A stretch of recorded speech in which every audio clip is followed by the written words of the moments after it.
I worked mall security for 6 years before last Christmas. The job was mind-numbing most of the time.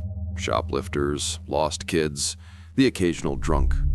But the holiday season was always different. Something about Christmas brought out the weird in people. Last year, management hired a new Santa, a guy named Dennis Carver. He wasn't from any agency. Apparently, he just walked in and applied. Said he'd been doing it for 20 years, had his own suit and everything. They hired him on the spot because the previous Santa quit without notice. Dennis was good, really good. He had the belly, the beard looked real, and kids loved him. But there was something off about the guy.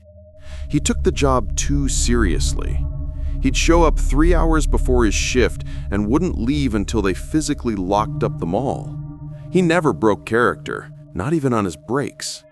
And he had this notebook he'd write in between kids. I didn't think much of it at first. Lots of people are weird. That's retail. Then the requests started getting strange. Most kids asked for normal stuff, video games, bikes, dolls. But in early December, I noticed a pattern. Kids would go up to Dennis, happy and excited, but they'd come back to their parents looking confused or scared. Parents started complaining. My supervisor asked me to monitor the situation, so I started paying attention. I watched a kid, maybe 7 years old, climb onto Dennis's lap. The conversation started normal. Dennis asked what he wanted for Christmas. The kid said a PlayStation. Dennis smiled, nodded, and then leaned in close and whispered something. The kid's face went white. He scrambled off the lap and ran back to his mom, who looked pissed. She marched up to me. "That Santa just told my son he knows Tyler sleeps with a nightlight and keeps his hamster cage next to his bed. How the hell would he know that?" I radioed my supervisor. We reviewed the security footage with audio. Sure enough, Dennis had described the kid's bedroom in detail, things he couldn't possibly know. We pulled Dennis aside. He seemed confused by our concern. "I'm Santa," he said, like it explained everything. "I know what they want. I know where they live. That's the job." "You can't tell kids you know what their bedroom looks like. That's creepy as hell." Dennis looked genuinely hurt. "But I do know. I know everything about them. That's how I know if they've been naughty or nice." We almost fired him then. But it was December 18th, and finding a replacement Santa that close to Christmas was impossible. My supervisor gave him a final warning: stick to the script or you're done. Dennis agreed. But that night, I saw him sitting on the Santa throne after hours, writing in that notebook. I got curious and walked over. "Mall's closed, Dennis. Time to go." He didn't look up, just kept writing. I glanced at the page. It was covered in names, addresses, and notes. Jessica Morrison, 442 Oak Street, hides report cards under mattress, allergic to peanuts. Kyle Chen, 1847 Maple Avenue, scared of the basement, collects baseball cards. There must have been hundreds of entries. "What is this?" I asked. He finally looked at me. His eyes were different, colder. He said, "My list. I'm checking it twice." I reported it to my supervisor the next morning. We decided to let him finish out the week. It was only 3 more days until Christmas Eve, but we'd keep a close eye on him. December 23rd, a mother came running up to the security desk, hysterical. Her daughter had been sitting with Santa, and he'd told her that her daddy wasn't really on a business trip. He was at a hotel on Route 9 with a woman named Stephanie. Turns out Dennis was right. The mother called her husband screaming. It caused a huge scene. We fired Dennis on the spot. He didn't argue. He just took off the hat, picked up his notebook, and walked out of the mall. This should have been the end of it. But on Christmas morning, my phone started blowing up. Parents from all over town were calling the mall in a panic. Their kids had woken up to find presents that weren't from them. Expensive presents. Things the kids had told Santa they wanted, but the parents couldn't afford or had specifically said no to. A kid who'd asked for a puppy woke up to a golden retriever in his room. A girl who'd wanted an iPad found one under her tree, brand new, still in the wrapper. Another kid who'd mentioned he wished his dad's car worked found the keys to a completely repaired vehicle on the kitchen counter. Every single gift had a tag, from Santa. But here's what really scared everyone. Each gift came with a note card, and on each card was a specific detail about that child's life. Private things, secret things, things only the kid knew, or that happened in their own home. I know you broke your mom's vase and blamed the dog. I know you stole $20 from your brother's wallet. I know you cheat on your spelling tests. The police got involved. They tried to track down Dennis Carver. No record of anyone by that name. The address he'd put on his application didn't exist. The references were fake.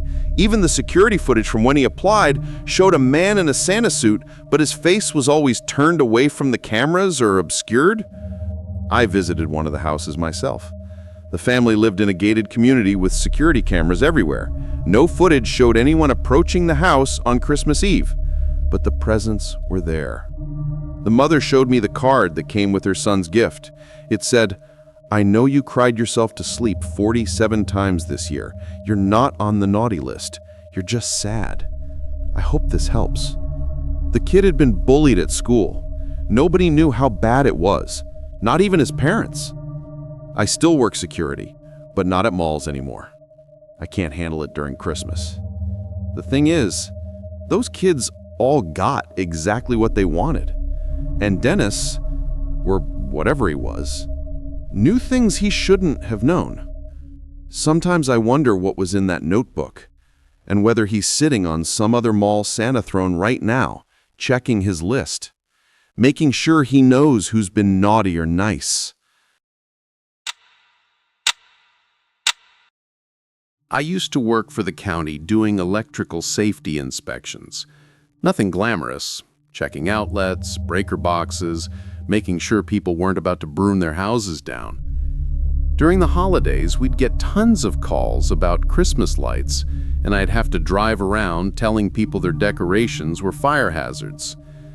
Last December, I got a call about a house on Pinewood Drive. The neighbors said the Christmas lights were acting weird, and they were worried. I figured it was the usual, overloaded circuits, frayed wires, maybe some squirrels chewing through the insulation.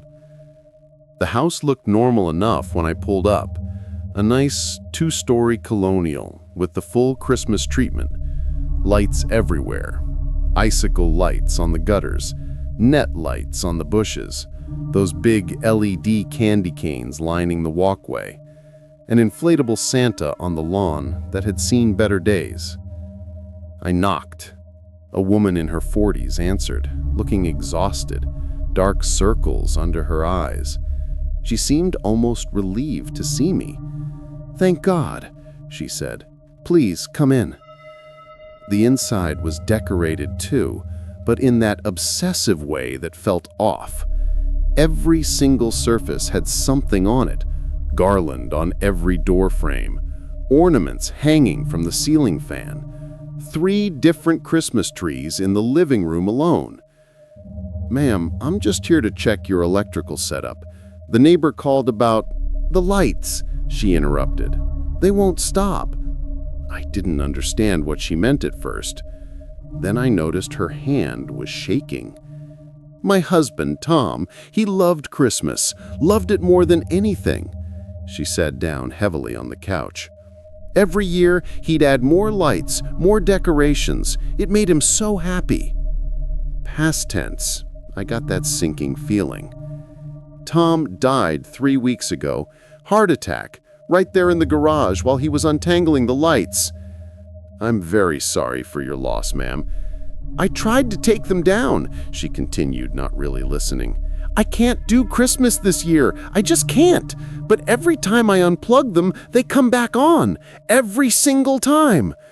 I must have looked skeptical because she stood up quickly. "I'll show you." She led me to the kitchen, where a string of lights was plugged in to the outlet. She yanked the plug out. The lights stayed on. My stomach dropped. That's not possible. "Check it," she said. I got down on my hands and knees. The plug was definitely out, but the lights were still glowing, that warm, white-colored LED glow. I traced the cord with my hands. No other connection. No battery pack. Nothing. I unplugged every single strand in that house. All of them stayed lit. "It's been 3 days," she whispered. "They won't stop. I turned off the breakers. I called the power company and had them cut the power to the whole house. Nothing works, but the Christmas lights do." She started crying. "He's still here. He's making them work somehow. He won't let me move on. He won't let me grieve." I didn't know what to say. This wasn't in my training manual. That's when I noticed something else. The lights were pulsing, not flickering, pulsing in a rhythm, like a heartbeat. The woman saw me staring. "It started doing that yesterday, and they're getting brighter. Look at the outside ones." Through the window, I could see the exterior lights were blazing now, way brighter than LEDs should go. The neighbor's house across the street was lit up from the reflection. I called an electrician. He ran out, just left, wouldn't tell me why. I wanted to run too. This was wrong in ways I couldn't explain, but she looked so desperate. "Let me try something," I said. I went outside to the breaker box, flipped everything off just to confirm. The lights burned brighter. I could feel heat coming off them now. Then I noticed something in the garage. The door was open a crack. Inside, I could see boxes. Dozens of boxes, all labeled in neat handwriting. Christmas lights, 2024. Outdoor decorations, 2025. Tree ornaments, 2026. He'd been planning ahead. Years ahead. The woman had followed me outside. She saw what I was looking at. He bought them on sale all year round. He had plans for every year until he was 90. We were going to have the best decorated house in the state. That's what he always said. The lights were so bright now, I had to squint. The pulsing had gotten faster. "Ma'am, I think you need to leave now." "I can't leave. This is my home." "Please." She looked at me, then at the house. All those lights blazing in the middle of the day, bright as the sun, hot as rage. I put it in my report as an electrical anomaly, recommended the house be condemned. I don't know if she ever left. I drive past Pinewood Drive sometimes. From a distance, I can still see that house. The lights are always on, always pulsing. You know that gut feeling you get when something is just a little off? I ignored it. That's the only reason I'm writing this. I ignored it because it was Christmas Eve and I was desperate. My 7-year-old, Leo, wanted this specific vintage train set, the Lionel Polar Express from the early 90s. Not the new Bluetooth junk, the heavy, die-cast metal one. I'd dropped the ball on eBay, so when a listing popped up on Facebook Marketplace 3 hours away for $50, I didn't ask questions. The profile was blank. No photo. Name was just E. I told my wife, Sarah, I'd be back by dinner. The drive took me deep into rural Ohio. We're talking the boonies, where the GPS signal drops and the radio only plays static or gospel. The snow started coming down hard around 4 p.m., turning the gray sky into a suffocating white sheet. I pulled up to the address. It wasn't a house. It was barely a structure. It looked like a foreclosure that had been rotting since the 2008 crash. The siding was peeling like dead skin and the windows were covered in tinfoil. But there was a singular, pathetic string of multicolored Christmas lights draped over a rusted tractor in the yard. I texted E that I was there. No reply. I got out of the truck. The silence out there was heavy. No cars, no wind, just the crunch of my boots on the snow. I walked up to the porch. The wood groaned under my weight. I knocked. The door creaked open immediately. It wasn't latched. "Hello?" I called out. "I'm here for the train set." A voice drifted from the back of the house. It sounded wet, like a smoker's wheeze. "In the kitchen. Come back, it's warmer." I should have turned around. Any sane person would have, but I pictured Leo's face on Christmas morning. I stepped inside. The smell hit me first. It wasn't rotting meat or anything movie-like. It was ammonia, cat pee, and stale fast food. The house was a hoarding nightmare. Stacks of newspapers, broken electronics, and garbage bags formed narrow, jagged corridors. I navigated the maze toward the kitchen light. Sitting at a tiny, grime-covered table was a man who looked like he was made of leather jerky. He was wearing a dirty Santa hat and cleaning a hunting rifle. Not ominously, just casually, with a rag and oil. He didn't look up. He said, "You brought the cash?" "Yeah," I said, my hand tight on the pepper spray in my pocket. "Is that the set?" I pointed to a box on the counter. It was the Lionel box, mint condition. "That's it," he mumbled. "Take a look." I walked over and opened the box. It was empty, just bricks wrapped in newspaper to give it weight. My stomach dropped. "There's nothing in here." "I know," he said. He finally looked up. His eyes were milky, unfocused, but he was smiling, a wide, toothless grin. "I didn't think anyone would actually come out in this weather. Nobody comes to see me anymore." "Look, man, I'm leaving," I said, backing up. "The road's blocked," he said calmly. "What?" "My truck. I parked it across the driveway after you pulled in. You didn't hear it?" He raised the rifle. He didn't point it at me, just rested it on the table, pointing at the wall. "I don't want your money," he whispered, his voice trembling now. "I just want you to sit down. It's Christmas Eve. We're gonna drink some eggnog, and you're gonna watch the TV with me." "I'm not doing that," I said, my voice cracking. He racked the bolt of the rifle. "Sit down." I sat. For 4 hours, I sat in that freezing, ammonia-reeking kitchen. He made me watch a static-filled portable TV playing a VHS of a fireplace log burning on a loop. He didn't speak. He just stared at me, holding that rifle, smiling that horrible, lonely smile. Every time I shifted my weight, his finger tightened on the trigger. He wasn't a ghost. He wasn't a demon. He was just a lonely, mentally declining old man with a gun and nothing left to lose. That was the horror. The reality that I could die here, leaving my family alone on Christmas simply because this guy wanted an audience. Around 9 p.m., he nodded off. His head dipped, and he started snoring. I didn't wait. I bolted. I ran through the hoarding maze, tripping over trash bags, and burst out the front door. I sprinted to my truck. He hadn't blocked the driveway. He had lied. The driveway was clear. It was a mind game. I tore out of there, fishtailing on the ice, driving 80 miles an hour until I hit the interstate. I didn't call the cops until I was 2 towns over. When the state troopers got there an hour later, the house was empty. He was gone.